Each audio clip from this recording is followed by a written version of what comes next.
Oh, that's video. I forgot how to do that. There we go.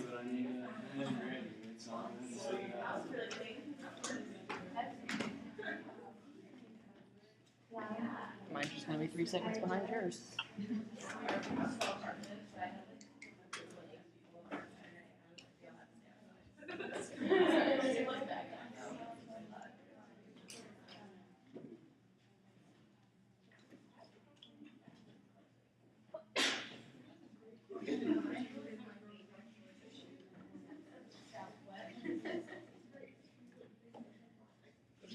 We're going to go ahead and get started. Just by way of quick review, when we were talking on Tuesday about AAC, we said that there are 4 component pieces that we need to consider. One are the symbols. 2 are the aids. We also need to look at strategies, and we need to look at techniques. So what do we mean by symbols? What's the symbol component?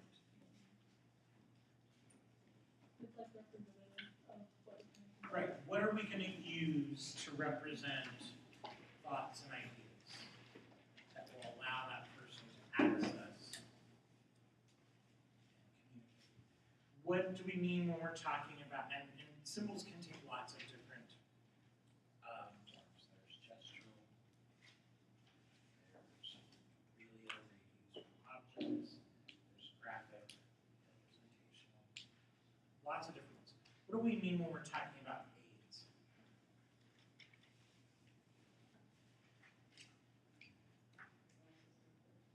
Yeah, what method are we going to use in order, what type of AAC are we using? And what are our choices? Electronic or non-electronic? Exactly. So low tech or high tech. Good. What do we mean by strategies? How the message is conveyed most effectively. Right. Whatever we're going to do to try and maximize efficiency and effectiveness of communication. And then finally, our techniques. Our techniques are our mode of transmission, our mode of access. And we typically will consider direct selection, scanning, or real-time output. Okay? What would be an example of real-time output?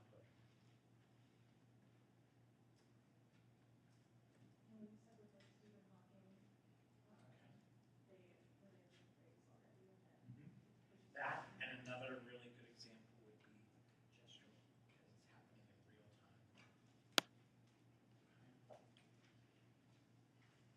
All right. So with that as a quick review, let's take a look, maybe, there we go, at what AAC looks like. And I'll be honest, it looks very different today than it did when I was in school and taking this class. Mostly because technology has advanced since the 1980s, believe it or not. So we have a lot of different things here. We have a switch toy that can be then used to indicate. So it looks like maybe that might be set up for some sort of a language activity, a language intervention. And so if the child's nonverbal but wants to indicate that their response is apple, then they would be able to press that green switch, which would probably either light up or make some sort of a noise or in some way indicate that that's what they've chosen. So switch toys. here we have another switch. This might be used by an individual to activate a device. It might, if they have a scanning system where maybe it's going row by row or page by page, so they hit the switch to stop and say, okay, what I want is here. And then it might start a horizontal scanning to a particular item. And again, they would hit the switch to indicate their choice. We have some basic communication boards. This one is one like you might see in a hospital setting because it's got a letterboard where they can spell out. It's got several different basic wants. They might have yes and no. So we tend to see something like that, something very basic. In an acute care hospital and ICU where someone is likely to have good cognitive skills and maybe even fairly decent fine motor skills, but maybe they've been intubated so they can't talk. Something like that. They're great if you have a person with good fine motor skills and good cognitive skills, good literacy skills. Otherwise, that all goes out. Here's a basic communication board to use PECS. So it has a sentence strip. That's what this is called, this little carrier phrase. And then the child would then select the picture, and they typically, this is a piece of Velcro, the female end of the Velcro and the male side of the Velcro is on the back of the picture. And so they would take the picture and put it up here to indicate what they want. So if they want the bubble blower, or if they want the big wheel, if they want to play golf, whatever. So that's what a PECS sentence strip might look like. This one is a depiction of some of the basic Amarin gestures. So for training purposes, that can be really helpful. You can show the family so that they know what you've been working on with the patient, for example. Here's some more PECS, PECS booklet. And then here we have two different communication devices. This gentleman has what looks to be like an eye gaze or an infrared system, so that I am assuming it's probably, this is a light, an infrared light projector, so he can turn his head and the computer screen will pick up where he stops. So it shines a beam and he can make a selection. And then here is a more traditional AAC device, probably something maybe used for a child, just kind of looking at some of the pictures. Something that's not on here would be a smartphone, tablet. Those are truly becoming the AAC devices, particularly tablets, because the face is a little bit larger. Although some of it, I can remember forever, it was like, people wanted cell phones small. Well, now because it's being used as a multimedia device, suddenly they're getting big again because people want a big screen. I don't know, it's weird because I have an iPhone and I have an iPad. And actually it's an iPad 3, so it's supposed to have a really good resolution. And I still, like when I'm looking at pictures or graphics, it's still tons sharper on my iPhone than it is on my iPad. I don't know if my iPad's just been jostled one too many times and maybe the resolution's off, but consistently from day one I've always felt like my iPhone has much sharper resolution. So, I don't know. Okay, so that's just some examples of what AAC might look like. Again, we talked about the different forms that it can take. One of the things that I think is hard to kind of grapple your mind around are some of the eye gaze systems. Some of them literally use, you have to calibrate it so the device will be set up in front of the person and it'll have calibration mode where it will actually have a moving target and the person is instructed to, look at the target as it moves. And the computer then tracks their speed and their accuracy so that they can know for sure where the person is targeting. Others might use, they put a dot on their forehead. And so that dot helps track where it is that they're looking. We're going to have some demo of different devices. I'm going to have one day where we have individuals who are vendors of the different devices come in and actually talk to us and show us the devices, give you a chance to get hands-on. We've got another day where I have an individual who uses AAC as her primary mode of communication, and her mom will be coming in to visit with us, and you'll get a chance to see the system that she uses. So we're gonna make sure that there are times available so that you guys will have a better idea to kind of wrap your head around how these things work, because I think until you actually see it, it's a little abstract, especially scanning, how that can work and the different types of scanning that we might have. But even something as simple as a little communication book, even your facial expressions can serve as AAC. Just think about it. If someone says one thing, but their facial expression says something different, they're obviously communicating a different message than if there was a match. So, does not have to be a device. Okay? Keep that in mind. So, if we have aided AAC, there's some type of equipment or device or apparatus. If it's unaided, there is no equipment.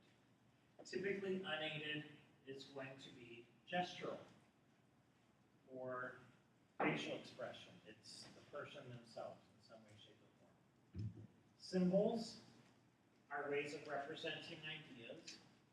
Strategies are methods for enhancing our efficiency. The aids are the actual equipment. We've already got that. And the techniques would be how we transmit and access. Okay? Those are important concepts. I know I've said them a couple times.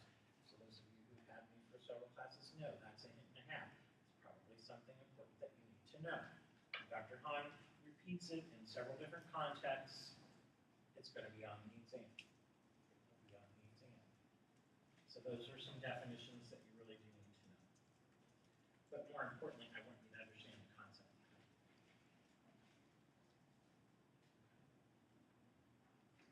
When we deal with symbols, we have to consider a patient's cognitive skills. And one of the things that, to me, is one of the golden rules when it comes to AAC is the more cognitive strain that you put on the person, typically the less physical demands you can put on the person.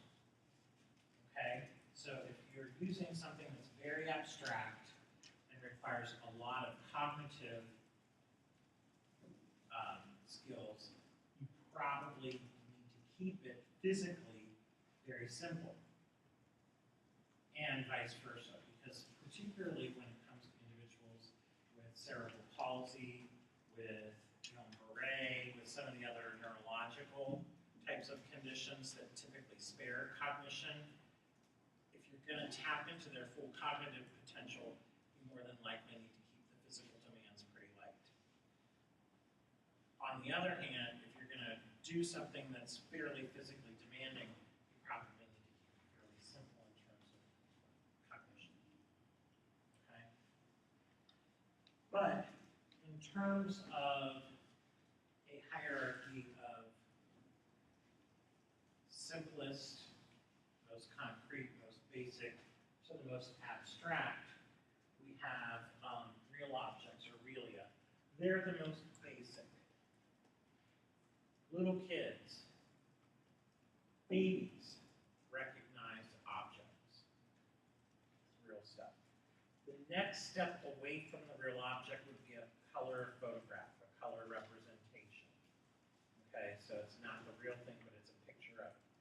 Then it would be black and white photographs. So it's still a picture of the real thing, but we've moved from color to black and white, which is considered a little bit more abstract. Okay? Then they say miniature objects. I'm not sure that I necessarily agree that a miniature object is more abstract than a colored photo. I might move miniatures up, but according to the researchers, these would be like cognitive psychology people, miniature objects are more abstract. Then picture communication symbols, which are very similar to, if you've ever used Boardmaker, they're a particular trademarked, copyrighted picture symbol. So they're line drawings, but they're very realistic looking. That would be next. And then we have PicSims, which are the actual picture symbols that are used in Boardmaker. And we'll demonstrate those. And then you have Rebus, which are trying to think of the easiest way to explain it. There was a game show back when I was growing up called Concentration, where it had there was a picture representation, but it was hidden and people had to guess. I went number 13, number 9, and they would flip it over, and it would start revealing the puzzle. And eventually, so it might be, I'm trying to think of a good example.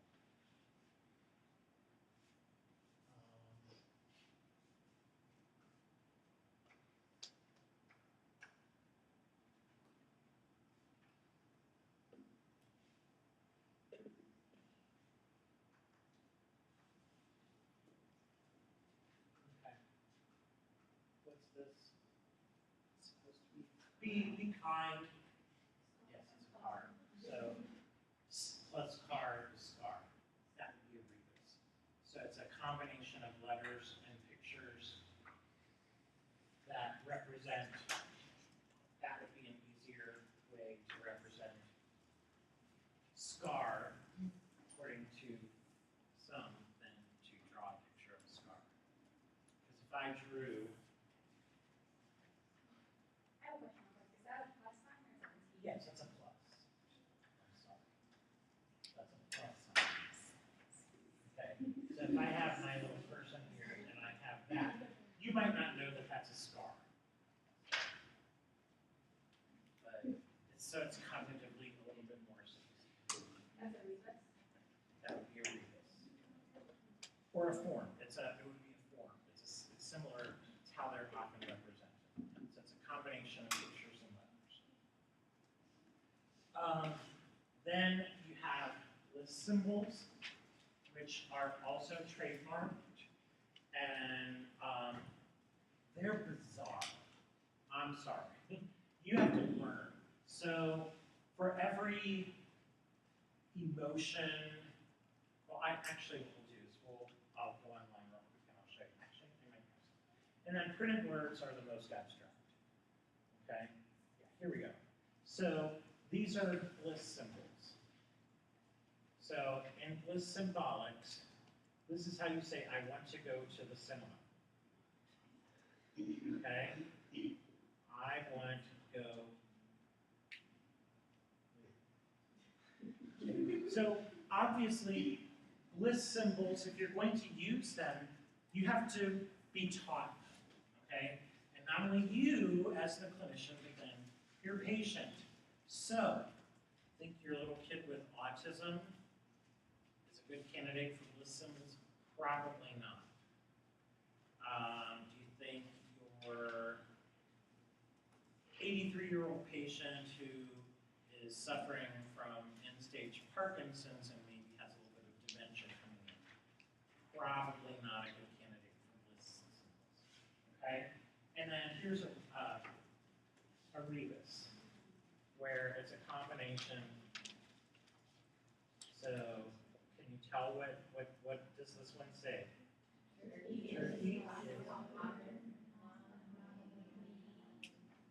not only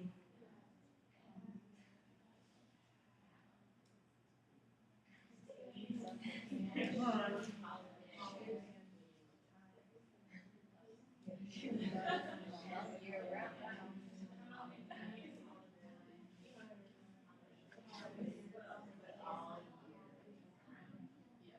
There you go. Grace, tell us. I heard that voice. Turkey is popular not only at Thanksgiving and holiday times, but all year around. Okay, so that's a rebus representing that whole font.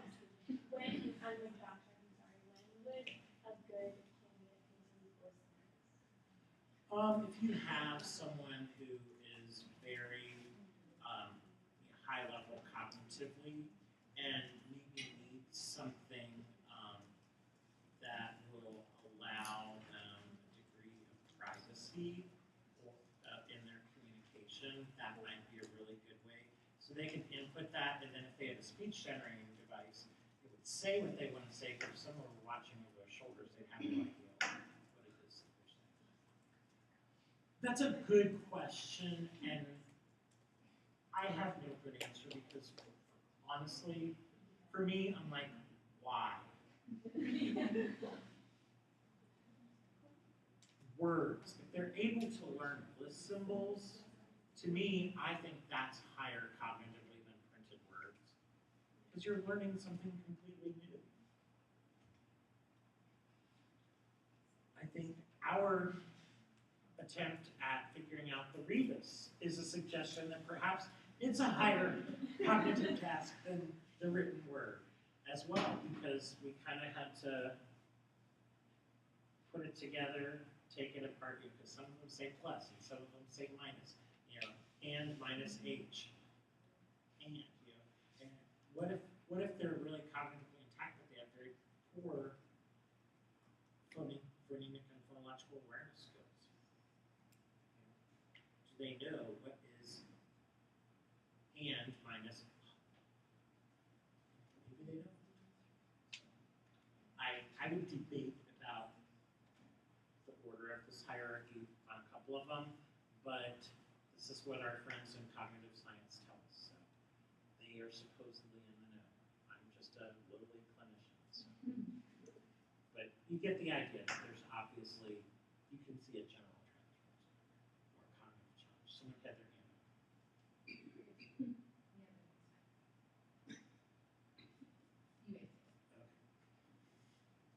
But you're right. I have a really hard time wrapping my brain around when we might pick some of these. To me, I'm either going to pick probably real, color photographs, or I'm going to pick, something like a board maker, the picture symbols that are pretty iconic. Iconic meaning you can really tell it is what it's supposed to be, or I'm going to use words. I just don't see the clinical utility of some of these other systems. I cannot talk tonight. I need one off. Yes. How does the miniature objects work? Do people just literally carry around like a bunch of miniature pockets? Well,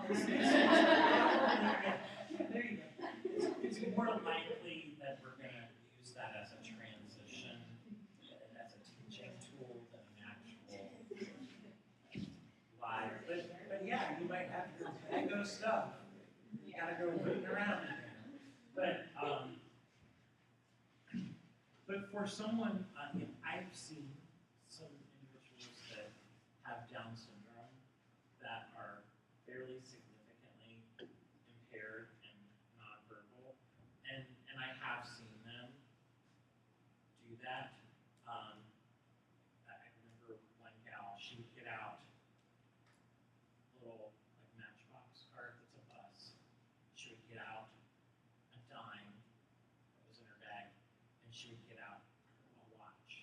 What do you think she was trying to say? What time does my bus come? So I mean, it can be fairly, and she did. She had, like a fanny pack, an oversized fanny pack that was full of them, and that worked for her. But I've worked with a number of individuals that use AAC, and she's the only one that I've met that did that. But in that case, it was pretty effective. And what's cool is people were usually able to figure out what it was that she was saying by the objects that she pulled out, and typically the order in which she pulled them out. That's a good question. I find myself asking about a lot of things. When and why and what is the clinical utility of some of this? Can't tell you for certain. All right, so let's look at, you guys know I love side-by-side comparisons because my visual learning style. So some examples of aided communication would be communication boards and books like PECS, voice output communication aids, you might hear them called VOCAs. So that would be like a speech generating device of some sort. Objects or computers and mobile devices. Those would be aided. Unaided would be sign language, other gestural systems, any kind of vocalization that the person might be able to make, even though it's not necessarily real words, or any speech that they can make, even though it may be very limited. Okay? Those would be unaided, no device. The advantage to the aided types of systems. What are some advantages of aided systems? What can you think of? What might be an advantage to an aided system?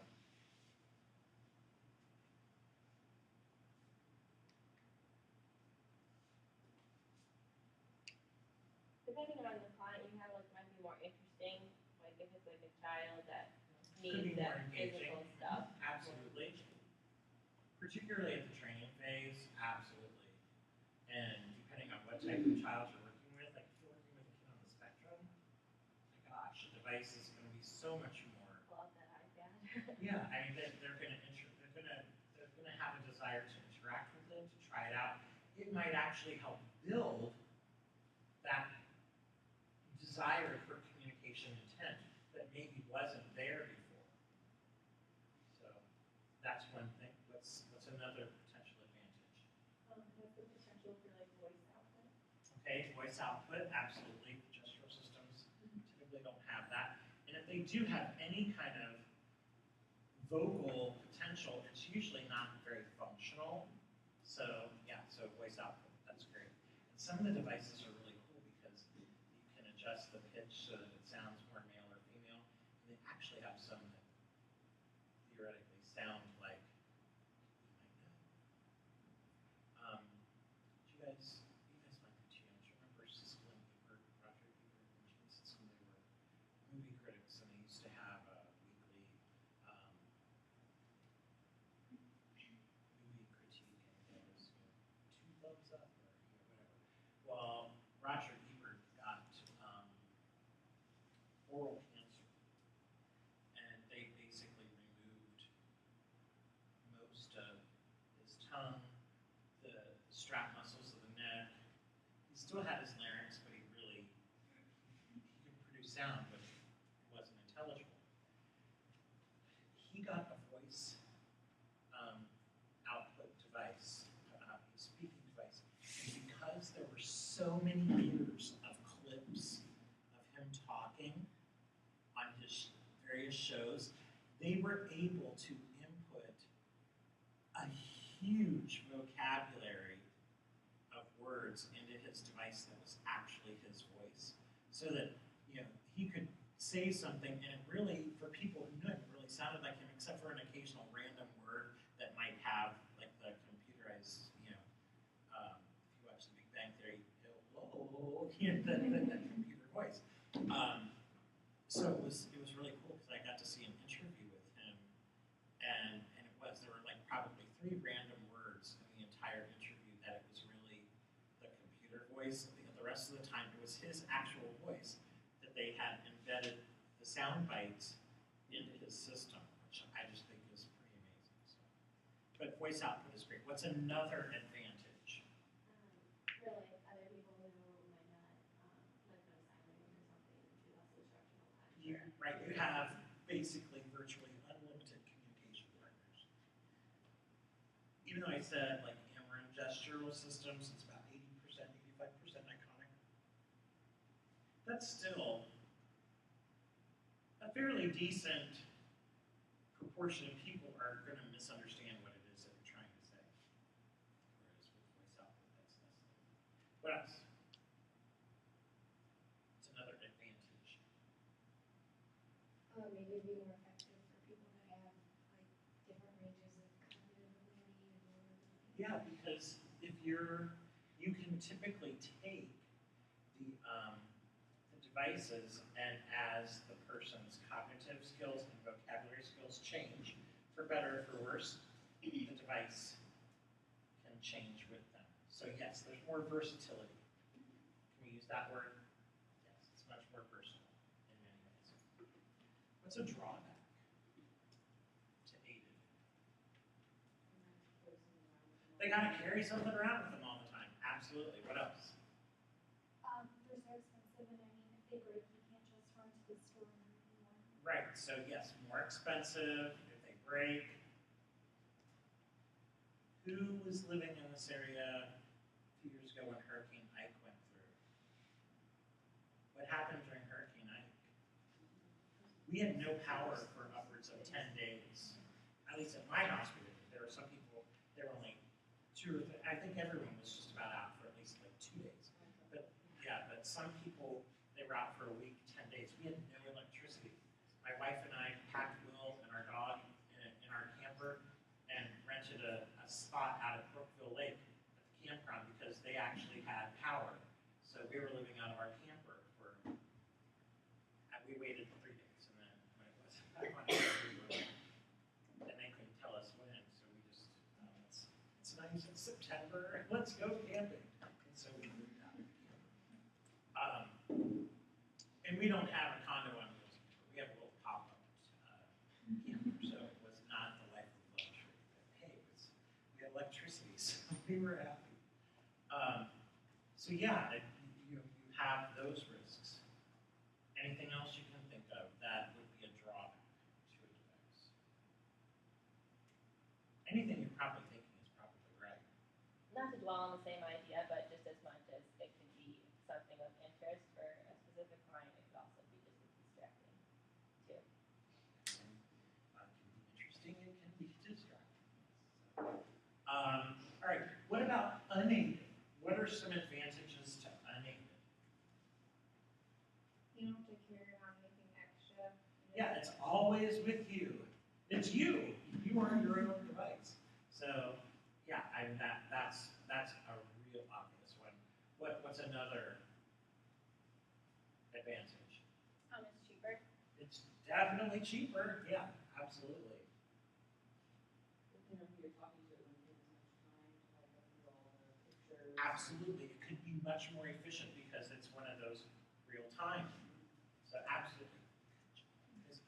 But that is really something to think about. It's real time output. Any other advantages that we can think of? How about disadvantages of unaided? Yeah, there could be a training aspect. And so that otherwise it really limits your communication pool of communication partners if they don't understand the system. It's a biggie. Any others that you can think of? I mean, it'd be a little more limiting of who you can communicate with, because if they don't always understand your gestures or something, you can run into that problem.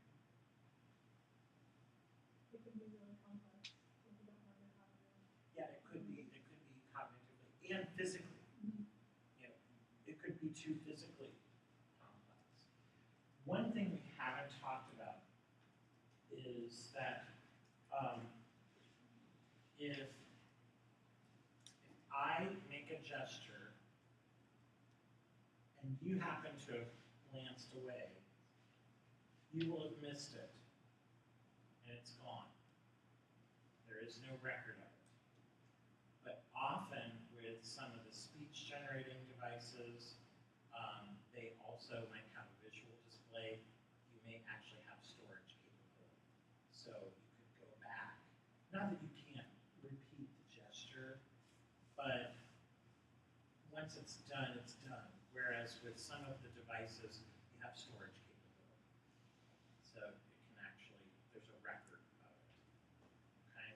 So that's another potential advantage. So let's see how you did. You got them all. They call that the transience versus continuous accessibility.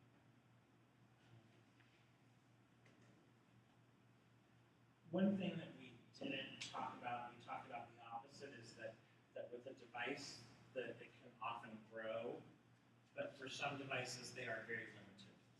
They are what they are, and they're not going to be able to grow. That's why when we get to the assessment piece, and we talk about how we're going to select a device, one of the things that we have to consider is what's this person's pattern? Are they going to have an increasing vocabulary, improving cognitive skills? Are they going to be stable, or are they going to be declining? Because if there's potential for change, you don't want to have to buy or have that patient buy another device in 2 years when they've outgrown it one way or the other. And I can tell you, the insurance company's not going to want that. We've been going through some growing pains with insurance companies because they finally have gotten to the point where most of them will cover a communication device. But we're talking like, if we look back at those pictures, like something like the guy in the wheelchair was using, or like the orange one off to the side, dedicated device. They're not willing to pay for things like tablets. And yet the reality is a tablet for the person that's an appropriate device for is really a much better investment because they can do so much more with it. And it can be a learning tool. They can use it for word processing. My iPad is connected to our wireless printer at home. So I can be outside on the deck sipping an adult beverage, and I can print off my emails at the printer that's in our dining room 250 feet away. So to me, so what we're trying to do now is educate them, okay, we finally got you on board that these devices are a worthwhile investment. Now we need to try and convince them that for a certain segment of the population, the most appropriate type of device is actually something that's even more versatile because they're apps that, depending on what coffee maker you have, you can program your coffee maker from your tablet computer. You can turn your lights on and off, security systems. So for a certain segment of the population, a tablet is actually a much better investment, and frequently tablets are a heck of a lot cheaper than some of these big bulky devices are upwards of $10,000–$12,000. You can buy, an iPad or a similar, for a couple $100, and then maybe you have to pay a fee for the actual communication software, but the most expensive one I've seen is probably. Did you run across any of those, Melanie, when you were looking? It's been a while, but I think the most expensive I remember seeing was like $119 or something. I don't remember about that, but I do know the most expensive I've had was, it wasn't more than $600, I don't think. Right, so $600 for the most expensive tablet, and then maybe another $150–$200 tops, and most of them are a lot cheaper than that. the actual software to run. So we're still talking well under $1,000, and I can tell you the cheapest communication device that's dedicated as just a communication device is significantly more expensive. So why an insurance company would be willing to pay thousands when they could pay less than $1,000 is beyond me. But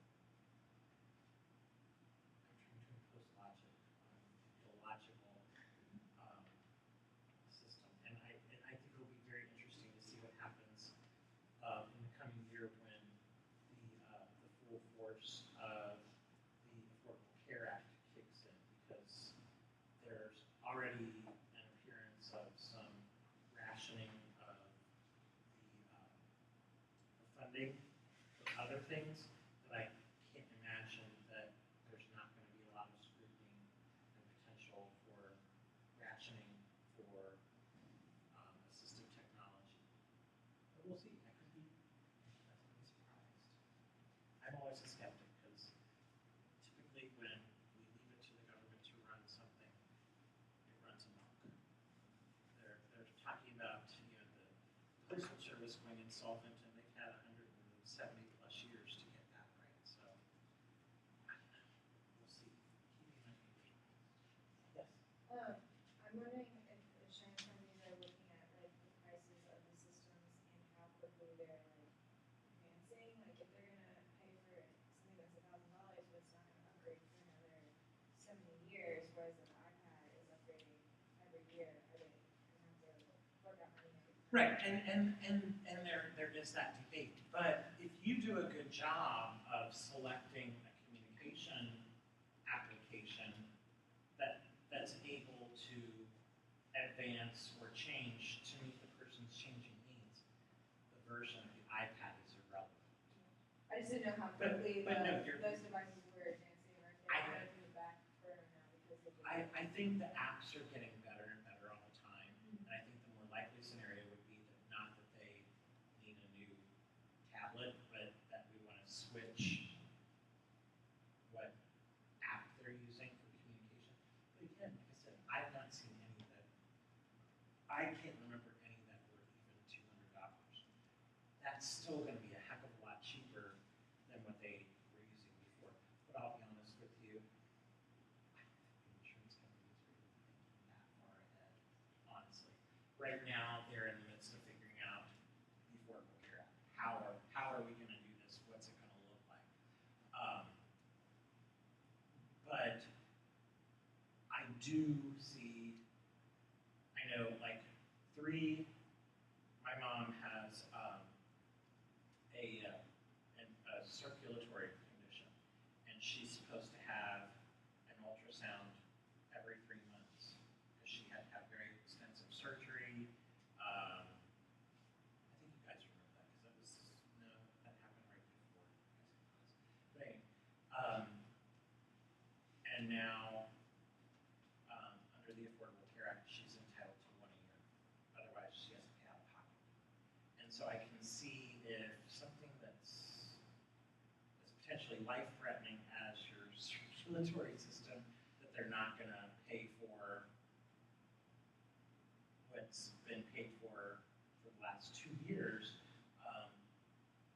where I think you can pretty clearly make a case, because if she has problems, her organs will start to shut down. I can only imagine what things are considered more, and it's a shame that communication is considered a luxury, but some insurance companies do consider it a luxury. So we'll see what happens. But you raise a really good point, because who knows? I don't know what they're going to think. I hope that they can see that, first of all, that tablets are not a misappropriation of funds and they're actually a good investment. And I hope that they'll see that it's not that they have to worry about advances in the tablets. What they need to worry about is making sure that the communication applications are going to be adaptable. But we'll see. We live in times of change. Okay. So, do you feel like you have a pretty good grasp of the advantages and disadvantages. You know what happens when you see stuff like this in my class.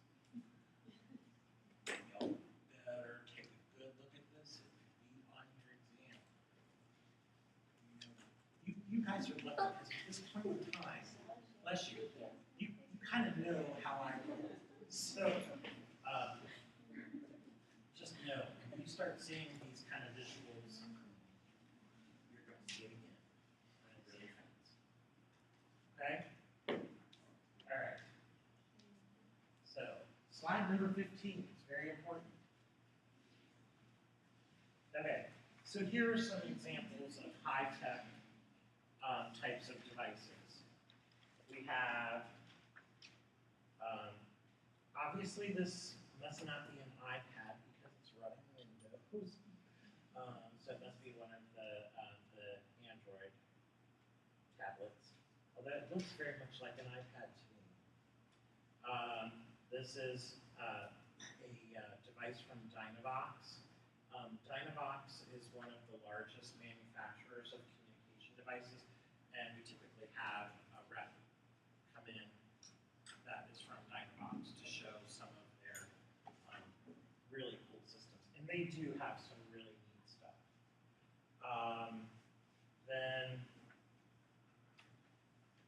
I believe this is another Dynavox system that this young lady is using here. It's kind of tablet-y looking, and it does work very similar to that in that it's a touch screen, and it could take you to different layers or different pages. So some of the devices are becoming much more tablet-like. They're still bigger and bulkier. But that's not necessarily a bad thing, because if any of you, who here has a smartphone? Let me see it. If it's handy. Okay. Uh-oh. What happens if I drop this? You didn't pay the extra money for the OtterBox. Okay? Now, Jess has got one that, oh my gosh, look at Grace's. We could probably play touch football with something like this, because they're much more durable when they're inside something like this, okay? And that device that the young lady is using in that top middle picture, it's got an actual handle on it. You can't really appreciate that from the picture, but it is that kind of silicone rubberized type of material. So it's going to be a lot more durable than that tablet computer. But now they make like OtterBox type things for your tablets and like my wife. I got married on my birthday, so it's a big deal, except that we always celebrate our anniversary and never my birthday. It's like, this is the last birthday I'm celebrating, because after this year I'm no longer keeping track of the numbers. I'm 49, so it's like, I'm going to stop at that. So this is the big shebang. I want 3 things. I want a box set of the Johnny Quest cartoons, which is her fault because she stumbled upon it. She goes, I remember this. This is one of my favorite cartoons. I lived and breathed Johnny Quest cartoons. You didn't talk to me when Johnny Quest was on. And she found me a really cool vintage t-shirt from an old show that I really like. And I want an OtterBox for my iPad. I don't want much. I said, and this is a big year for me for birthdays. It's not a big year for anniversaries. It's 19. Next year's a bigger year. And 6 years down the road is a bigger year. But for me, this is a big one. 49. It's the last year of my 40s. So I want to go all out. So we'll see what I can. My birthday is actually on a class day, I think. It's because it's election day this year, which always sucked. Because when I lived in Kentucky, get this, in Kentucky, the bars and restaurants are not allowed to serve alcohol until the polls close. So as long as the polls are open, so I guess they don't trust the citizens. So it really stank because I came several times it was my birthday, and one of my professors had, not thinking about it ahead of time, invited a bunch of us. He goes, "Yeah, we're going to celebrate Chip's birthday. It'll be drinks all around on me." And we walk in, and they're like, "The polls are open for another 2 hours. You guys can't drink anything." And he didn't have time to wait that long, so we were on our own with drinks. But anyway, so durability is certainly something to think about, and that one is going to be much more durable than the tapping. What are you noticing, though, when you just look at these in terms of the layout, in terms of the busyness of them?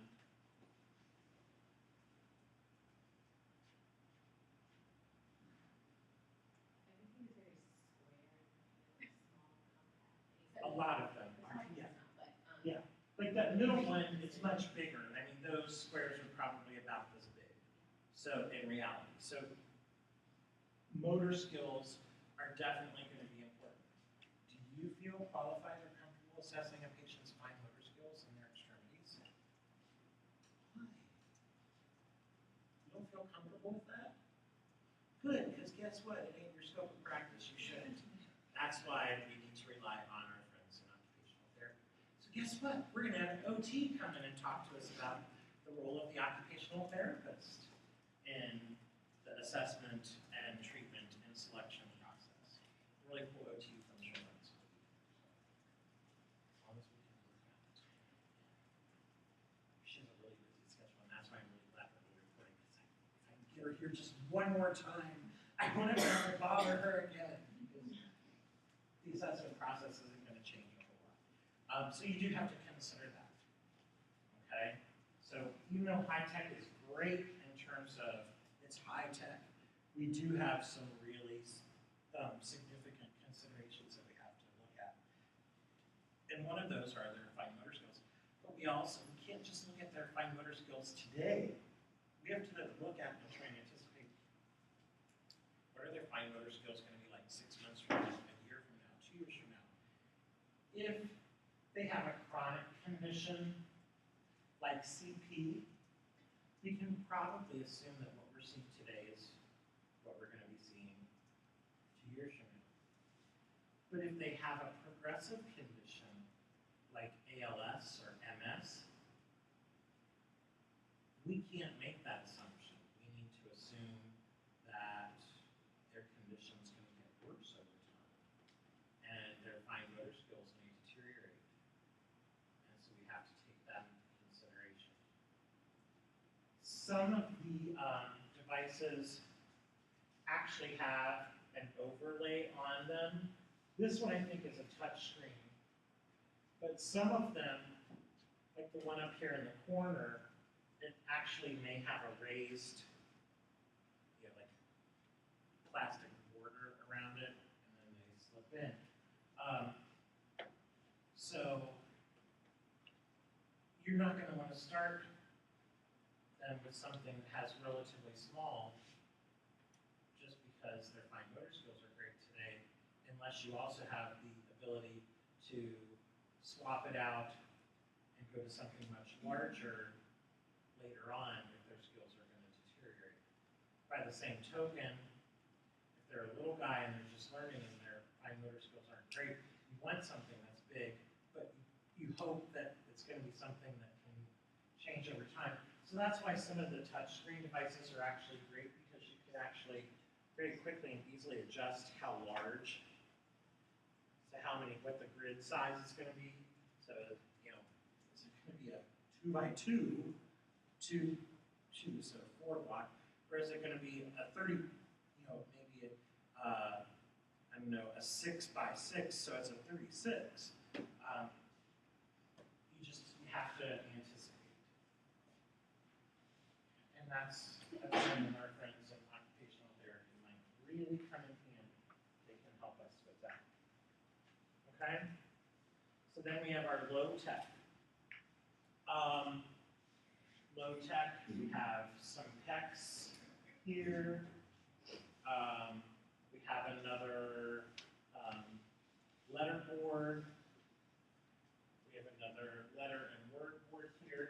This one up in the corner, in the upper left-hand corner, is called an E-tran, or eye gaze system. And so what happens is you can use pictures, letters, whatever you want, but it's basically a piece of plexiglass. And the same letters, in this case it's got letters, are on this side and on the back side, so that if the patient is looking, and you can tell they're looking in that upper left-hand corner, then you know it's the ABC, as opposed to the lower right-hand corner, it's got YZ. So it's the same picture for both them, the communicator, and you, the listener, on the other side. And so you're able to tell that it's big enough and they're spaced far enough apart that you can tell by where they're looking what it is that they're trying to say. This particular one uses letters. I've more often seen it be pictures or action, like action pictures, because you're limited in size and scope as to what you can do. Unless you want to have 6 different pieces of plexiglass, with different types. So it's usually very temporary. I've seen it used a lot with people who have dealing in the hospital. It's very quick, immediate, and sometimes that's all they have. It can be so severe that all they have left is their eye movement, and so something like that can come in actually quite handy.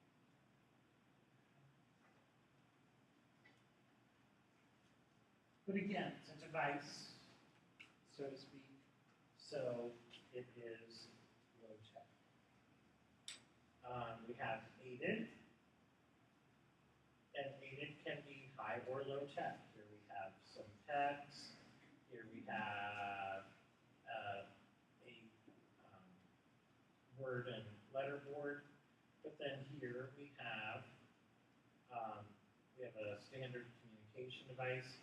Here we have another one of the touchscreen devices, and look at the nice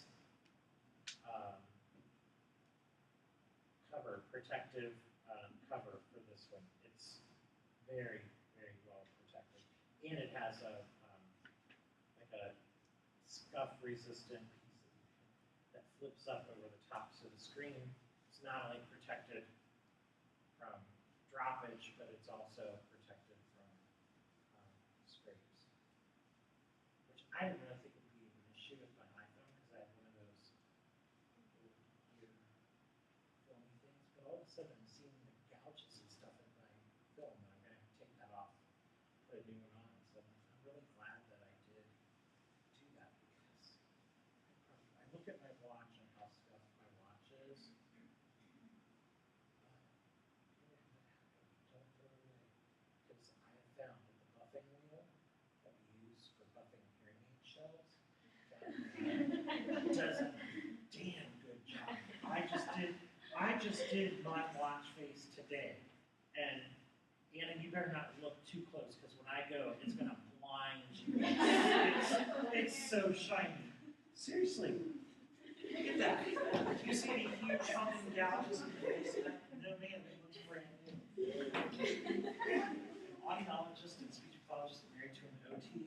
The ingenuity and creativity just knows no bounds. Anyway, so you get the idea. We can have aided that's low or high tech. Okay? Even the smartphones that have like the little pull-out QWERTYs rather than the touchscreen, hey, it works. In a way, this might actually be better for some people. So, do you feel like you're clear on those terms? So here we have some unaided. I love this picture. I just think this little guy is one of the cutest little things I've ever seen.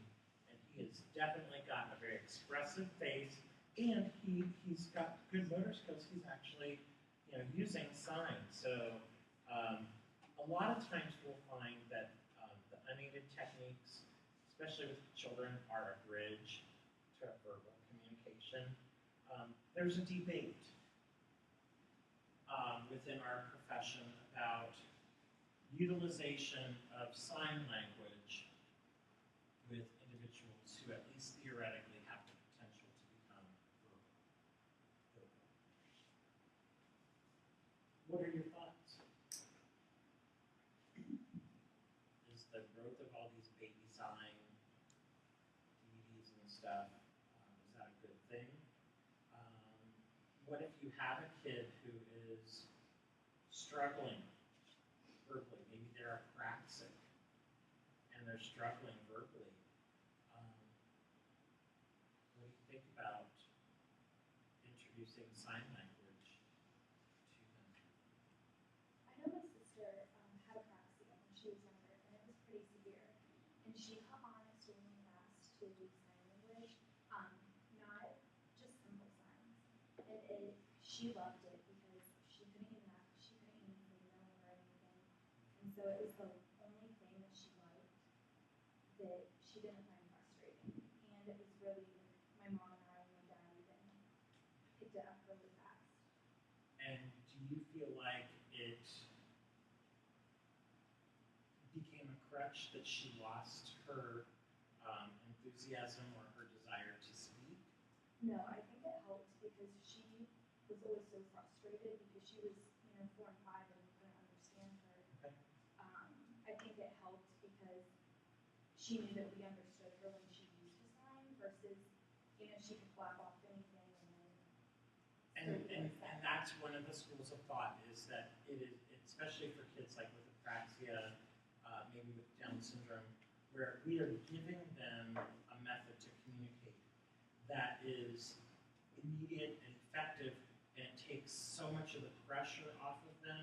And especially for kids with apraxia, we know that under conditions of stress and pressure, they tend to have further breakdown in their speech.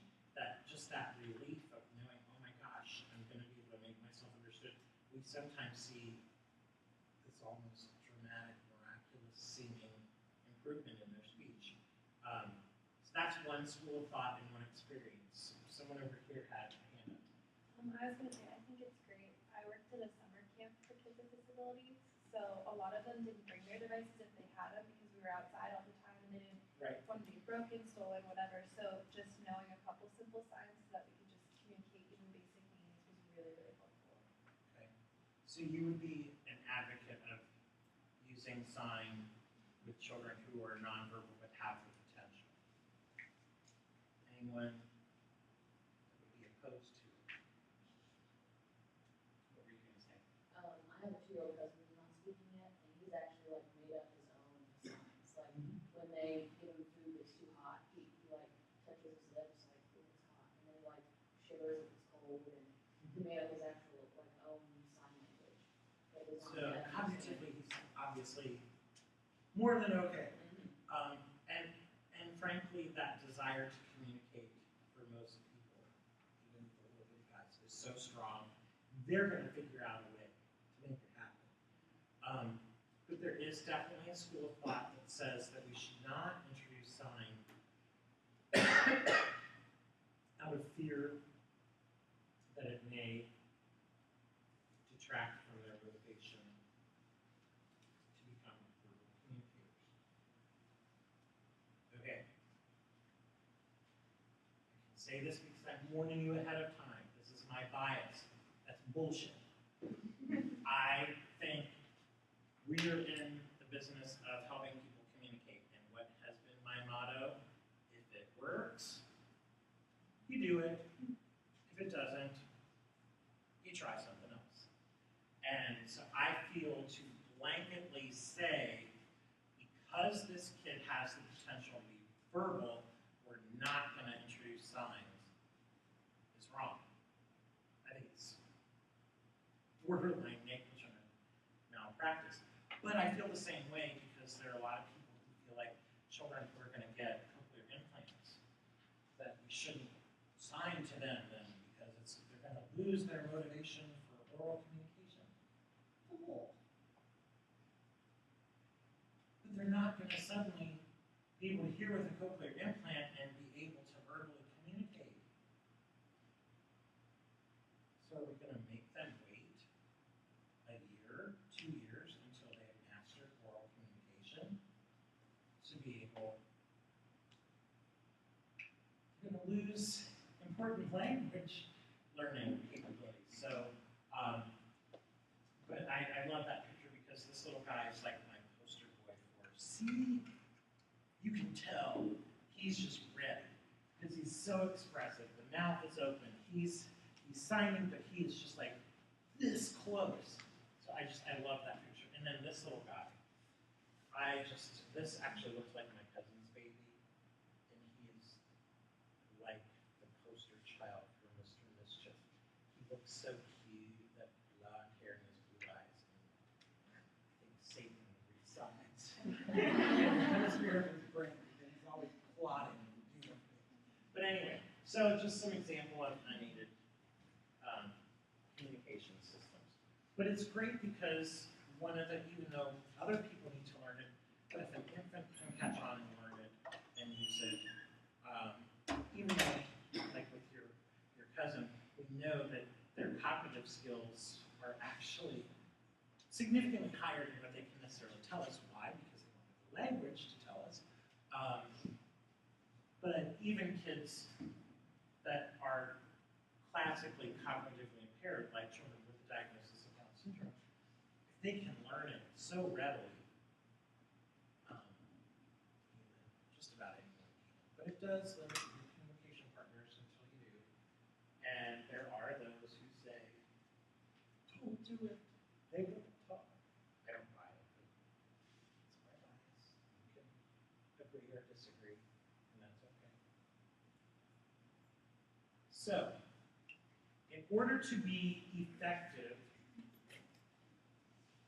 to be successful communicators, we have to consider a lot of the same things that we do with our verbal communicators, but then there are some extras. So in order to be successful, we have to consider their linguistic competence. What are their expressive and receptive language skills like?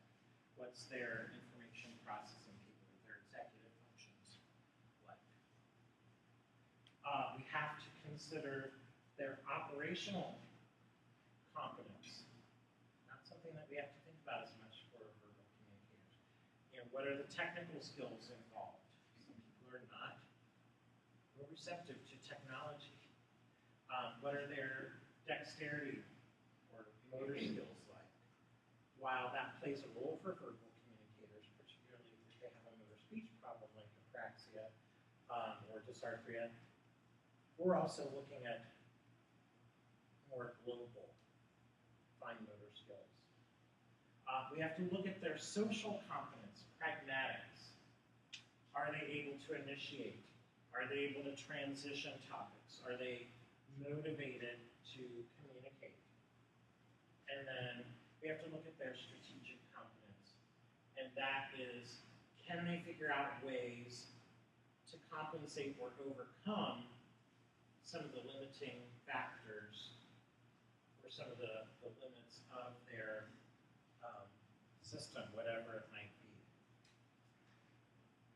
So what do they do when that communication device battery dies and they're a college student and it's the middle of the day?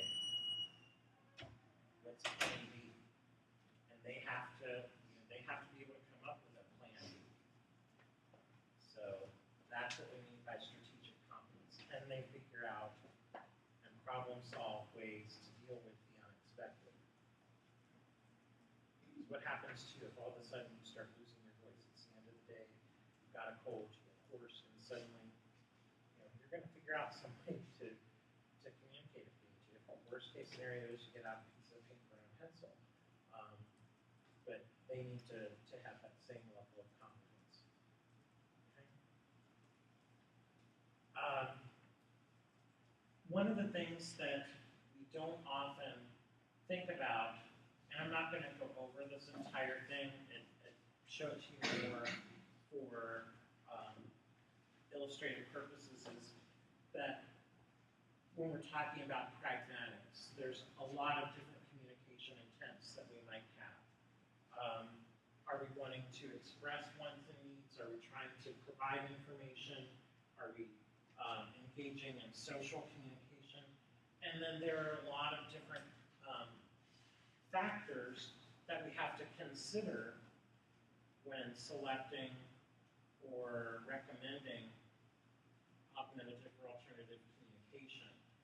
So if we're in a situation where their primary need is to express their wants and needs, we want something that's going to have an efficient rate. We want it to be highly predictable because the content is very important, and we want a very low risk for breakdown. They're expressing their wants and needs. Does that make sense? So it's sort of depending on what it is that is your primary goal, and depending on what your communicative intents are, you can kind of use this to judge. You've seen like charts for electronics that will say, you know, the different functionalities that it has and the check marks, and that's basically what this is. It's your checklist for checking it. So I'm not going to belabor this. This is something that you would print out, copy, and keep in your bag of tricks that you have so that you can consult it if you need to.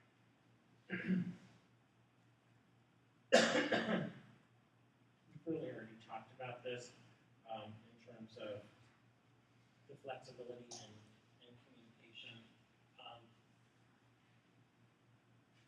They need to be able to engage in social communication like greetings and making small talk. If they need to tell a story, and I talked about how for like Stephen Hawking, you can pre-program responses, lengthy responses. Some people need that. A lot of our folks need very content specific. So some of the aided high-tech devices are great because they might have a page or series of pages or screens related to school. And then they might have a screen or series of screens related to things that they want to say at home. So that it's a way of organizing and the access to that information. Those are all important things to consider. Can you do closings, wrapping things up, those transitions? Those are all important. And we don't often think about that because we do it automatically every day. But we have to provide a means for that for our folks who are using augmentative and alternative communication. So we have to think on our feet beforehand for them so that we make sure that we are taking all those things into consideration. Make sense? When we're talking about the different devices, one of the big things is vocabulary. We spend an inordinate amount of time on vocabulary, and there are different types of vocabulary. We have coverage vocabulary, developmental vocabulary, and fringe vocabulary. So, and each one is different. Our coverage vocabulary are our functional, immediate, everyday, social types of communications. Thank you, please, yes, no, things of that nature. But they're highly individualized. Not everyone's going to have the same, that's going to be people's names. My dog's Polly. That would be a coverage vocabulary term that I need to have available. Whereas Cheryl can't stand cockatoos, she's got a cat. So Fluffy, her cat, is going to be, I'm just picking on you because you're right there. Sorry. But you get the idea. So it's the essentials, it's personalized, it's functional, everyday, situation specific. Whereas your developmental vocabulary, that's really what we're thinking about for, particularly for kids. All the different classes of vocabulary. Location words, adjectives, adverbs, all of those things that we want them to have as their language develops and grows. Okay? This is the things that we're gonna need to anticipate for the future. So coverage is functional and immediate. Developmental is more future-directed, and it's more goal-oriented. Okay? And then we have fringe vocabulary. And fringe vocabulary is very specific to the individual. It could be jargon, stuff related to a particular hobby, particular profession, special interest, bless you. And it can be specific names. So fringe vocabulary is something that's very highly personalized. What we found in some studies that were done is that the core vocabulary for these individuals is where they spend most of their time. The ones that are successful have a large and readily accessible core vocabulary. So their high incidence words and messages are readily used. And what they found in another study was that they looked at 5 different AAC users, and 80% of their messages were limited to 500 core words. So 80% of the time, it was their core vocabulary that played a significant role. They did a follow-up later, and they expanded their users, and they found that that number was closer to 60. But even at that, let's split the difference, 70-75%. That's still a lot. So my message to you in sharing that is, if you're going to spend a lot of time on something with an vocabulary, that's where you're going to get the most bang for your buck. That's where you're going to get the most efficient and effective and widespread use. Questions about any of that? Starting, so you feel like you're starting to get a feel for where we're going with all of this. Thought about your name tags at all? You have to really keep thinking about that. Because that's always fun. Out there,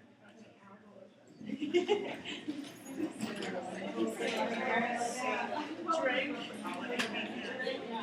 I'm so excited.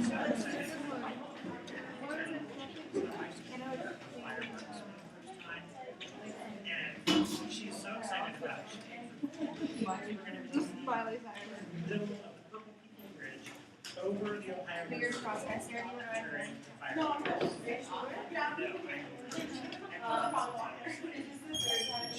College, and it was all debauchery,